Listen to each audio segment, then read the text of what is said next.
Thank you Jesus. प्रभु हम आपका धन्यवाद करते हैं आज की सुबह के लिए। हालेलुया। तेरा धन्यवाद मेरे यीशु राजा। हालेलुया। Thank you Jesus. आप सबका स्वागत करता हूं आज की सुबह एक बार फिर से लाइट हाउस वर्शिप सेंटर के हमारे इस पेज में, हमारे कलीसिया में आपका स्वागत है। मैं धन्यवाद करता हूं, हमारा परमेश्वर भला है और वो हमें जय के उत्सव में लिए फिरता है। Hallelujah. Thank you Jesus. Thank you father. Thank you Jesus. जितने लोग आप हमें सुन रहे हैं, जितने लोग हमारे साथ कनेक्टेड हैं, आप सबसे दरखास्त करना चाहता हूं, इससे पहले हम आगे चलें, आप सब हमारे इस ब्रॉडकास्ट को शेयर करें, अपने फेसबुक प्रोफाइल में शेयर करें, अपने व्हाट्सएप स्टेटस में, अपने फेसबुक स्टोरी में आप इसे शेयर कर सकते हैं ताकि ज़्यादा से ज़्यादा लोगों तक परमेश्वर का वचन पहुंचाया जा सके। हम लोग हर रविवार सुबह 11 बजे हम लोग मिलते हैं सेक्टर 24 में, हाउस नंबर 2102 में हम लोग मिलके इबादत करते हैं। इसी के साथ आप लोग हमारे लाइव ब्रॉडकास्ट को भी फॉलो कर सकते हैं यूट्यूब में, फेसबुक में। और हम सब का मकसद सिर्फ इतना है कि परमेश्वर के नाम को ऊंचे में उठाएं और ज़्यादा से ज़्यादा लोग परमेश्वर के करीब आ सकें, ज़्यादा से ज़्यादा लोग परमेश्वर को जान सकें। परमेश्वर आपसे प्यार करता है, वो आपसे प्रेम करता है। और आज यदि आप हमारे साथ कनेक्टेड है, if you are watching us, या आप हमें सुन रहे हैं, तो ये इत्तेफाक नहीं है, लेकिन परमेश्वर ने आपको चुना है कि आप परमेश्वर के नज़दीक आ सकें। और मैं धन्यवाद करता हूँ प्रभु का आज की इस अच्छी सुबह के लिए। एक अच्छी सुबह परमेश्वर ने हमें दी है और परमेश्वर के पास बेहतरीन चीज़ें मेरे और आपके लिए हैं। आइए कुछ देर अपनी आंखें बंद करें एंड लेट्स वर्शिप हिम। हम लोग आराधना कर रहे थे, थोड़ी देर और प्रभु के सिंहासन में अपने सर को झुकाएं।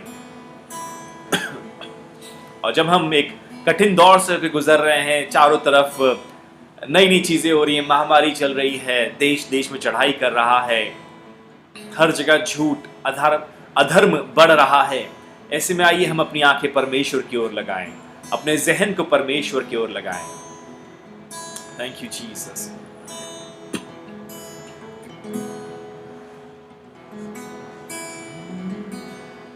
तेरे घर में बना रहूं, तेरी स्तुति मैं करता रहूं। मुश्किलें चाहे जितनी आए, तेरे साथ ही चलता चलूं। तू है सर्व से सबसे पवित्र, ऐसा है यीशु मेरा।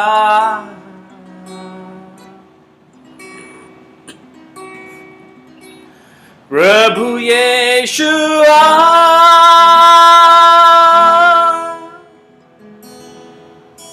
मुझ में तू अपना घर बना, आत्मा से भर धोके साफ कर। प्रभु यीशु प्रभु यीशु, हमारी दिल से प्रार्थना है प्रभु कि आप शीघ्र आ जाइए। प्रभु lord, we pray that you come soon. प्रभु हम प्रार्थना करते हैं आज की सुबह कि आपका आना जल्दी हो। प्रभु आपका आना जल्दी हो मेरे परमेश्वर। प्रभु हम आपका इंतजार कर रहे हैं, हम आपका इंतजार कर रहे हैं यीशु राजा। आज की सुबह हम सब जितने लोग प्रभु हम इकट्ठा हैं, जितने लोग हमें सुन रहे हैं, देख रहे हैं, प्रभु हम सब मिलकर इस बात को कहना चाहते हैं, जीसस प्रभु यीशु आप जल्दी आ जाइए। प्रभु हम आपका इंतजार कर रहे हैं। प्रभु हम तैयार हैं। प्रभु जब प्रभु दुनिया में बहुत सी चीजें हो रही हैं खुदावन, जो हमारे विश्वास को डगमगाने की कोशिश करती है, जो हमारे विश्वास को हिलाने की कोशिश करती है, प्रभु आप हमें हियाव देते हैं, आप हमें संभालते हैं। प्रभु हम आपका धन्यवाद करते हैं और हमारी प्रार्थना है प्रभु कि आपका आना जल्द हो प्रभु, ताकि हम आपके साथ राज्य करने पाएं। हालेलुया।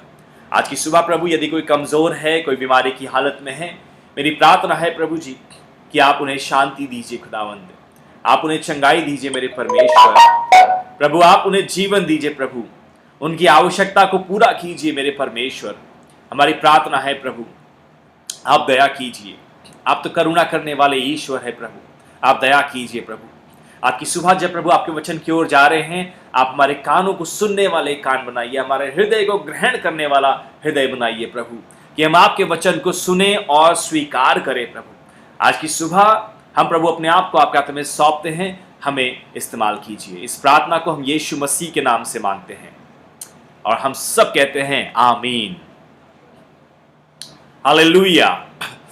आप सबका एक बार फिर से स्वागत करना चाहता हूं। आज की सुबह हमारा परमेश्वर जयवंत परमेश्वर है और उसने हमें जिंदा रखा है इस जमीन में, क्योंकि उसके पास हमारे लिए उद्देश्य है। मैं बहुत समय नहीं लूंगा, थोड़ा सा वक्त लूंगा मैं चाहता हूं, लेकिन हम सब ध्यान दें, हम सब पूरे परमेश्वर के वचन को गौर से सुने, ये आपके लिए है। पिछले सप्ताह परमेश्वर के वचन से मैंने कुछ बातें आपके साथ बांटी थी और उससे पहले सप्ताह में भी परमेश्वर के वचन से कुछ बातों को आपके साथ बांटा था। और मैं इससे पहले कि आप जब वचन को सुनते हैं, बताना चाहता हूं कि ये वचन आपके लिए है। जब आप इस वचन को सुनते हैं, ये मत सोचिएगा कि ये वचन मेरे पड़ोसी के लिए है, ये वचन वो वाली आंटी के लिए है, ये वचन मेरे स्पाउस के लिए है, मेरे पार्टनर के लिए है। नहीं, ये वचन आपके लिए है, ये परमेश्वर का वचन आपके लिए है। आज की सुबह यदि आप सुन रहे हैं, ये परमेश्वर का वचन आपसे बात करना चाहता है, ये वचन आपके अंदर सुधार लाना चाहता है, आपके अंदर ये कार्य करना चाहता है। So let the word of God work in you. बहुत से बार हम लोग जब वचन सुनते हैं तो हमें लगता है ये वचन मेरे लिए नहीं, लेकिन फलाना फलाना व्यक्ति के लिए है। नहीं, ये परमेश्वर का वचन आपके लिए है, ये परमेश्वर का वचन आपके लिए है। And that's why you are connected. आज की सुबह तभी आप हमारे वीडियो में या हमारे कलीसिया में आप कनेक्टेड हैं, क्योंकि ये वचन आपके लिए है। क्या हम कह सकते हैं आमीन? क्या हम कह सकते हैं आमीन? Thank you Jesus. मैं चाहता हूं ज़्यादा से ज़्यादा हम इस वीडियो को शेयर करें, ताकि बहुत से लोग परमेश्वर के वचन से आशीषित होने पाए। Hallelujah, thank you Jesus. आप लोग अपने फेसबुक प्रोफाइल में इसे शेयर करें, अपने व्हाट्सएप में, अपने और जो आप सोशल मीडिया की चीज़ें इस्तेमाल करते हैं, आप उन तमाम जगहों में इस वीडियो को शेयर कर सकते हैं, ताकि परमेश्वर का वचन ज़्यादा से ज़्यादा लोगों तक पहुंचने पाए। Hallelujah, thank you Jesus, thank you Jesus. आइए परमेश्वर के वचन की ओर चलें। आज की सुबह मैं चाहता हूं हम लोग पहला कुरिन्थियों उसका 9 अध्याय खोलें। सॉरी, पहला कुरिन्थियों, 1 Corinthians चैप्टर 9 और उसकी 26 आयत को देखेंगे। यहां पे पौलुस एक महत्वपूर्ण बात कह रहा है। पौलुस कह रहा है, मैं हवा में मुक्के नहीं मारता हूं, मैं हवा में मुक्के नहीं मारता हूं, लेकिन एक कार्य करता हूं, एक कार्य करता हूं। वो क्या कार्य कह रहा है पौलुस? पौलुस कहता है मैं हवा में मुक्के नहीं मारता हूं, और मेरी बाइबल में लिखा है, इस प्रकार मैं उस व्यक्ति के समान दौड़ता हूं जिसके सामने एक लक्ष्य है। मैं उस व्यक्ति के समान दौड़ता हूं जिसके पास एक निशाना है, एक लक्ष्य है। I run with purpose in every step. मैं हर एक कदम में एक उद्देश्य के साथ दौड़ता हूं, मैं ऐसे इधर उधर नहीं भागता रहता हूं। प्रियो, आज दुनिया में बहुत सी बातें हैं और तरह तरह के संदेश हैं, तरह तरह के मैसेजेस हैं, तरह तरह की न्यूज़ हैं, और बहुत से जो मैसेंजर हैं जो संदेश को बांटते हैं। कई बार वो साधारण सी न्यूज़ को भी, साधारण सी बात को भी इस तरह प्रेजेंट करते हैं कि वो बहुत प्रभावशाली हमें महसूस होता है, और बहुत से व्यक्ति उस बात की ओर दौड़ने लगते हैं। प्रियो, हम इस दुनिया में हैं और परमेश्वर ने हमें एक उद्देश्य के साथ रखा है। आपको मालूम है, चाहे वो कोई स्पोर्ट्स हो, क्रिकेट हो, या फुटबॉल, सॉकर हो, या परमेश्वर का राज्य हो, जो विजेता है, जो विजेता होते हैं, उनमें कुछ गुण पाए जाते हैं। There are some qualities, कुछ निशानियां हैं जो आप देख सकते हैं विजेता के जीवन में या उनके रहन सहन में आपको ये 5 निशानियां या 5 चिन्ह या ये 5 स्टाइल्स आप देख सकते हैं, ये 5 कैरेक्टरिस्टिक्स आप देख सकते हैं। आज की सुबह इन 5 बातों को आपके साथ रखना चाहता हूं, क्योंकि परमेश्वर चाहता है कि आप ऐसे दौड़ो कि जीतो, और मैं भी परमेश्वर खादिम होने के नाते इस बात को चाहता हूं कि आप दौड़ो और जीतो और परमेश्वर से इनाम पाओ। परमेश्वर के पास आपके लिए इनाम है, एक मुकुट है, और हम सबकी ये प्रार्थना है कि आप जीतें। और इसलिए इन 5 बातों को आज की सुबह आपके साथ बांटूंगा, जल्दी जल्दी बांटूंगा। 5 चीजें अगर आप मेरे साथ निकाले, फर्स्ट क्रॉनिकल्स, पहला इतिहास, उसका 28 अध्याय। जल्दी से हम लोग चलेंगे, पहला इतिहास और उसका 28 अध्याय। पुराने नियम में आपको मिलेगा पहला फर्स्ट क्रॉनिकल्स, पहला इतिहास, पहला राजा, दूसरा राजा, और उसके बाद पहला इतिहास की किताब आती है, उसका 28 अध्याय हम लोग खोलेंगे। पहला इतिहास, उसका 28 अध्याय और उसकी 9 आयत हम लोग पढ़ेंगे। जल्दी से हम लोग इसको पढ़ेंगे और हम लोग देखेंगे कि परमेश्वर हमें क्या सिखाना चाहता है। 28 और उसकी 9 आयत मेरी बाइबल में कुछ इस प्रकार से लिखा है, और मेरे पुत्र सुलेमान, तुम अपने पिता के परमेश्वर को जानते हो, शुद्ध हृदय से परमेश्वर की सेवा करो, परमेश्वर की सेवा करने में अपने हृदय में प्रसन्न रहो। क्यों?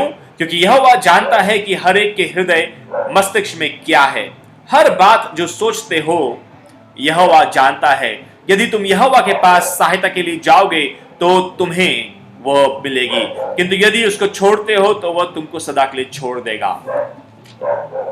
ये जो मेरे पास ESV easy to read version है, ये समझने में सहायता करता है, लेकिन कई बार कुछ आयतों में थोड़ा सा डिफरेंस हम लोग देखते हैं। यहाँ पे कुछ इस प्रकार से लिखा है कि अगर आप परमेश्वर को खोजते हो, यदि आप परमेश्वर को ढूंढते हो तो तुम उसे पाते हो। अगर आप परमेश्वर से सहायता पाना चाहते हो, यदि आपको परमेश्वर से आशीष चाहिए, यदि आपको परमेश्वर से बरकत चाहिए, और आज आप परमेश्वर को खोज रहे हैं, तो आप उसे पाएंगे, आप उसे पाएंगे। मालूम एक चीज हमें जानने की आवश्यकता है, एक चीज हमें मालूम होनी चाहिए कि हम कहां पे स्टैंड करते हैं। हमें अपने बारे में मालूम होना चाहिए। हर एक व्यक्ति अपने बारे में जानता है। यू नो अबाउट यू, कि आप कितने मजबूत हैं, आप कितने दृढ़ हैं, कितनी सामर्थ आप में है, आप अच्छे से जानते हैं इस बात को। इस क्वालिटी को कहते हैं सेल्फ अवेयरनेस। आपको आपके बारे में मालूम होना चाहिए, आपके जेब में क्या है आपको मालूम होना चाहिए, आप में कितनी सामर्थ्य है आपको मालूम होना चाहिए। और जब जो विनर्स होते हैं, जो विजेता होते हैं, वो इस बात में ऑनेस्ट होते हैं, वो सच्चे होते हैं। उन्हें मालूम होता है कि उनकी क्या ताकत है और उनकी क्या कमजोरी है, उन्हें मालूम होता है। वो पहचानते हैं कि वो कहां पे कमजोर हैं और कहां पे वो बलवंत हैं। बाइबल को तो ये बताती है कि परमेश्वर आपके मनों को जानता है, परमेश्वर आपके अंदर डीप हार्ट को भी जानता है, गहराई से परमेश्वर आपको जानता है। अगर परमेश्वर को आप ढूंढते हैं सहायता पाने के लिए, तो वो आपकी सहायता करता है, आप उसे पाते हैं। जब आप प्रार्थना करते हैं, when you pray, आप अपने आप को देखते हैं जैसे आप हैं। जब आप परमेश्वर से बात करते हैं, परमेश्वर के पास जाते हैं प्रार्थना में, आप अपने आप को देख पाते हैं जैसे आप हैं। और जब आप परमेश्वर के वचन को पढ़ते हैं, आपको परमेश्वर वचन आपसे बात करता है, आप देखना शुरू करते हैं जैसा कि आप हो सकते हैं। शायद आज आप एक असमंजस में है, शायद आज आप एक कंफ्यूज स्टेटस में पाए जाते हैं, शायद आज आप एक कमजोरी की अवस्था में पाए जाते हैं। और जब आप परमेश्वर की उपस्थिति में हैं, आप जब प्रार्थना कर रहे हैं, जब आप परमेश्वर से बातचीत कर रहे हैं, आपको मालूम चल रहा है कि आप क्या हैं वास्तविकता में। लेकिन जब आप परमेश्वर के वचन को पढ़ते हो, जब ये वचन आपके अंदर जाता है, बाइबल में लिखा है विश्वास सुनने से और सुनना मसीह के वचन से। ये वचन जब आपके अंदर जाता है, ये आपके अंदर विश्वास उत्पन्न करता है, आपके अंदर जिंदगी उत्पन्न करता है।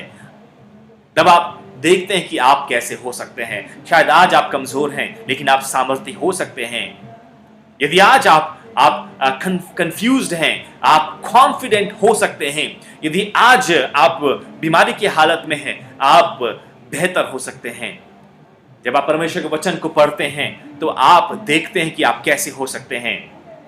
पहली चीज है जो एक विजेता को के अंदर खूबी पाई जाती है वो है सेल्फ अवेयरनेस। दूसरी खूबी है वो ध्यान देता है, वो फोकस्ड होता है, वो फोकस होता है। आप जहां कहीं भी हो, आज आप जहां कहीं भी हो, जिस स्थिति में भी हो, वहां पे रहिए, क्योंकि परमेश्वर वहीं पर है। कई लोग इंतजार करते होते हैं कि उनकी बस उनके जहां पे उनको बस लेने के लिए आएगी या जहाज लेने उनको आएगा, और वो लोग इंतजार करते रहते हैं। नहीं, आप जहां पर हैं, जहां पर है परमेश्वर वहीं पर है। आपको सिर्फ फोकस करने की जरूरत है। ऐसा नहीं है कि कुछ अद्भुत होगा और तब आप परमेश्वर से मुलाकात होगी, आसमान में बिजली कड़केगी। नहीं नहीं नहीं, गॉड इज राइट देयर। परमेश्वर आपके समीप है, आपके पास है। आपको फोकस करने की आवश्यकता है। पहली चीज सेल्फ अवेयरनेस, दूसरी चीज है फोकस करने की जरूरत है। जैसे पौलुस कहता है, मैं हवा में मुक्के नहीं मारता हूं, लेकिन निशाने की ओर दौड़ा चला जाता हूं। निशाने की ओर फोकस करना है, हमें फोकस करना है। आप जिस स्थिति में है, जहां है, परमेश्वर मौजूद है, आप वहीं पर आप फोकस कर सकते हैं। वहीं पर आप आज ही परमेश्वर आपसे बातचीत कर सकता है। जहां पर आप हैं, आपको कहीं और जाने की जरूरत नहीं है, पहाड़ के ऊपर चढ़ने की जरूरत नहीं है। गॉड इज राइट देयर, परमेश्वर वहीं पर उपस्थित है। तीसरी चीज कॉन्फिडेंस। जो विजेता होते हैं वो सारी चिंता, सारे स्ट्रेस के ऊपर प्रबल होते हैं और अपनी आंखों को निशानी की ओर लगाते हैं, और इस प्रकार से वो लोग आगे बढ़ पाते हैं, उनका कॉन्फिडेंस बढ़ता है। यहूदा की किताब में लिखा है, अगर आप उसकी 20 आयतें पढ़ेंगे, वहाँ पे देखेंगे, डियर फ्रेंड्स, अपने आप को बनाओ, बिल्ड योरसेल्फ, अपने आप को बनाते जाओ। ये एक ऐसी चीज है जो परमेश्वर चाहता है आपसे। आपको ये हर दिन करना है, प्रतिदिन करना है। आपको डेली प्रार्थना करनी है और परमेश्वर के वचन को पढ़ना है। ये आपको बनाएगा, ये आपको मजबूती देगा, ये आपको ठोस बनाएगा, आपको मजबूत करेगा, आपको बनाएगा। आप आगे बढ़ेंगे। शायद आप एकदम से कुछ और स्वर्गदूत ना बन जाएं, लेकिन परमेश्वर में आप तरक्की कर पाएंगे, आप ग्रो करेंगे, कदम कदम करके आप आगे बढ़ने पाएंगे। जब आप हर दिन प्रतिदिन प्रार्थना करेंगे, प्रतिदिन परमेश्वर के वचन की खुराक को लेंगे, आपके जीवन में तरक्की आएगी। चाहे वो तरक्की कम हो, लेकिन तरक्की होगी। एटलीस्ट यू विल मूव, आप बढ़ेंगे, आप एक जगह में फंसे नहीं रहेंगे। पहली चीज है सेल्फ अवेयरनेस, दूसरी चीज है फोकस करना, तीसरी चीज है आत्मविश्वास होना, कॉन्फिडेंस आपके अंदर होना चाहिए। चौथी चीज है आपको मजबूत होना पड़ेगा, आपको टफ होना पड़ेगा। जो विजेता होते हैं वो बहुत सी चीजों का सैक्रिफाइस करते हैं। आज के दिन वो बहुत सी चीजों का सैक्रिफाइस करते हैं, भविष्य के लिए, आने वाले टाइम के लिए, आने वाले पल के लिए वो आज सैक्रिफाइस करते हैं। वो लोग ये सीख गए होते हैं, वो लोग सीख जाते हैं इस चीज को कि बहुत सी चीजों को उन्हें नो बोलना है और अनुशासन को यस बोलना है, क्योंकि उनके लिए जो प्राइज है वो ज्यादा महत्वपूर्ण है प्राइस से। समझ रहे हैं आप? जो प्राइज है, जो इनाम है, वो उनके लिए ज्यादा महत्वपूर्ण है। उनकी आंखें इनाम की ओर लगी होती है, और जो कीमत वो चुकानी होती है, वो कीमत को ज्यादा महत्व नहीं देते, वो कीमत चुकाते हैं। आज शायद दर्द है, बाइबल में लिखा है ना, जो आंसुओं के साथ बोते हैं वो हंसते हुए काटने पाएंगे। वो लोग इस बात को जानते हैं। आज शायद उन्हें दर्द होता है, आज उन्हें मुश्किल होती है, लेकिन उन्हें मालूम है कि परमेश्वर के पास उनके लिए इनाम है। पौलुस भी तो कहता है, एक एथलीट की तरह मैं अपने शरीर में दुख उठाता हूं, अपने आप को ट्रेन करता हूं ताकि मैं वो काम करूं जो मुझे करने चाहिए, वो काम नहीं जो मेरा शरीर चाहता है। आपका शरीर बहुत सी चीज आपको करने के लिए बोलेगा, वो चाहता है, लेकिन आपको वो करना है जो आपको करना चाहिए, जो आपके लिए उचित है। बहुत सी चीजें अच्छी तो हैं, परंतु वो उचित नहीं है। हमें इस बात को समझना है, हमें टफ होने की आवश्यकता है। 1 कुरिन्थियों 9:27 पढ़िएगा। 1 कुरिन्थियों 9:27 जल्दी से आपके बीच में पढ़ूंगा। 1 कुरिन्थियों 9:27 यहां पे इस प्रकार से लिखा है, बल्कि मैं तो अपने शरीर को कठोर अनुशासन में तपाकर उसे अपने वश में करता हूं, ताकि कहीं ऐसा ना हो जाए कि दूसरों को उपदेश देने के बाद परमेश्वर के द्वारा मैं ही व्यर्थ ठहरा दिया जाऊं। वो अपने आप को कठोर अनुशासन में रखता है, डिसिप्लिन रखता है। आज मुझे और आपको अपने आप को अनुशासन में रखने की आवश्यकता है प्रियों। और पांचवी बात, जो विजेता होते हैं वो इस बात को जानते हैं कि सिर्फ जो टैलेंट है, जो तोड़ा है, वही काफी नहीं है। आपको एक एक प्लान की आवश्यकता है, एक स्ट्रैटेजी की जरूरत है, एक रणनीति की जरूरत है। हाँ, एक गेम प्लान, एक स्ट्रैटेजी, एक रणनीति की आवश्यकता है। वो इस बात को समझते हैं।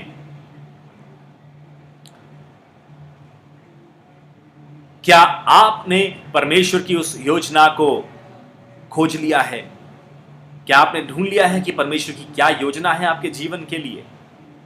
क्या आप उस योजना के तहत जिंदगी जी रहे हैं? अगर नहीं, आज उससे बातचीत कीजिए। आज उस परमेश्वर से उस योजना के बारे में बातचीत कीजिए। वो योजना है जो आपके लिए सबसे ज्यादा महत्वपूर्ण है। परमेश्वर से बातचीत कीजिए। वो बातचीत है जो आपकी जिंदगी के लिए सबसे ज्यादा महत्वपूर्ण हो सकती है। That it is the most important conversation you can ever have. परमेश्वर से बातचीत कीजिए और प्रभु से पूछिए कि प्रभु की क्या योजना आपके जीवन के लिए है, क्या प्रभु आपके जीवन में चाहता है। ये 5 चीजें एक विजेता के जीवन में पाई जाती है।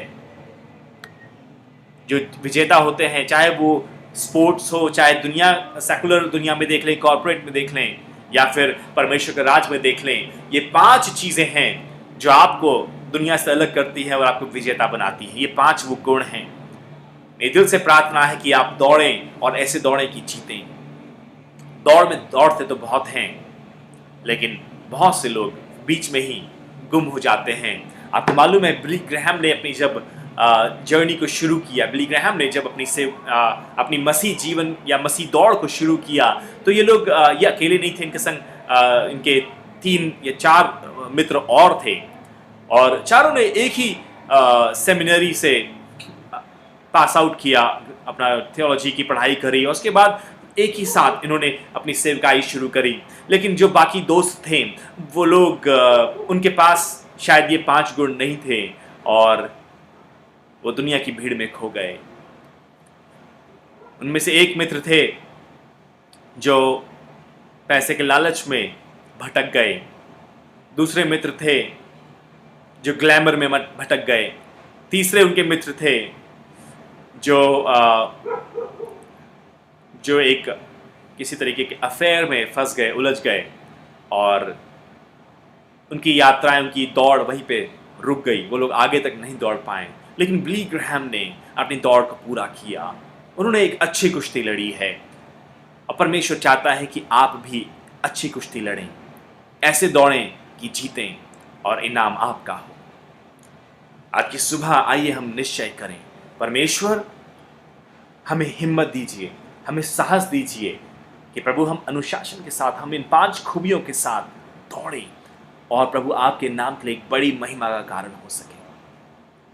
प्रभु आप सबको आशीष दे, प्रभु आपको आशीष दे। मैं विश्वास करता हूँ प्रभु आपसे बात कर रहा है। Don't give up, don't give up. आपको अच्छी कुश्ती लड़ना है, आपको दौड़ को जीतना है, कि परमेश्वर, जब आप जीतते हैं, परमेश्वर इस बात से खुश होता है। May God bless you. परमेश्वर आपको आशीष दे। परमेश्वर के वचन के पढ़े और सुने जाने के ऊपर परमेश्वर की आशीष हो। यदि आप अपने बीज को परमेश्वर के राज में बोना चाहते हैं, आपको स्क्रीन में एक नंबर नज़र आ रहा होगा, आप इसमें गूगल पे या पेटीएम कर सकते हैं और अपने बीज को परमेश्वर के राज में बो सकते हैं। आप इस वीडियो को आप शेयर करें, यूट्यूब में, फेसबुक में हमारे चैनल को, हमारे पेज को सब्सक्राइब करें और हमारे साथ बने रहें। सेक्टर 24 में हाउस नंबर 2102 में हम लोग इकट्ठा हो रहे हैं फ़िलहाल, और अभी सिर्फ वही लोग इकट्ठा हो रहे हैं जो लोग पहले से बता रहे हैं। यदि आप आना चाहते हैं, मिलकर संगति करना चाहते हैं, आप हमें मैसेज करें और हम आपको रजिस्टर करेंगे। आपके लिए सीट को हम लोग रिजर्व करेंगे, ताकि आप भी हमारे साथ मिलकर इबादत कर सकें। प्रभु आपको बहुत आयत से आशीष दें। आइए हम प्रार्थना करें। Thank you father, thank you Jesus. धन्यवाद परमेश्वर। प्यारे पिता, हम आपके चरणों में आते हैं प्रभु। हम आपका धन्यवाद करते हैं क्योंकि आप हमसे प्रेम करते हैं, आपको हमारी चिंता है, आपको हमारा ख्याल है खुदाबंद। प्यारे परमेश्वर, हम अच्छी सुबह के लिए आपका धन्यवाद करते हैं, अच्छी संगति के लिए धन्यवाद करते हैं, इस वचन का धन्यवाद करते हैं। जो लोग तंगी में, मुसीबत में हैं या निराशा में हैं, प्रभु आप उन्हें नई आशा दीजिए। और प्रभु हम सब के पास गवाहियाँ हों प्रभु जी। मैं आशीष की प्रार्थना करता हूँ। जो लोग अपने हाथ को बढ़ाते हैं, बीज बोते हैं, लॉर्ड ब्लेस देम। ये बीज फलवंत हो और कई गुना फल लेके आए प्रभु, और आपकी महिमा का कारण होने पाए। प्रभु एक एक को बहुत ऐसे आशीषित कीजिए। Thank you Jesus. हम आपके नाम को सारा आदर महिमा देते हैं, यीशु मसीह के नाम से मांगते हैं, आमीन। प्रभु यीशु मसीह आपसे प्रेम करता है, उसके हाथ को थामे रहिए। God bless you. अगले रविवार सुबह 11 बजे हम लोग फिर मिलेंगे। सबको जय मसीह की।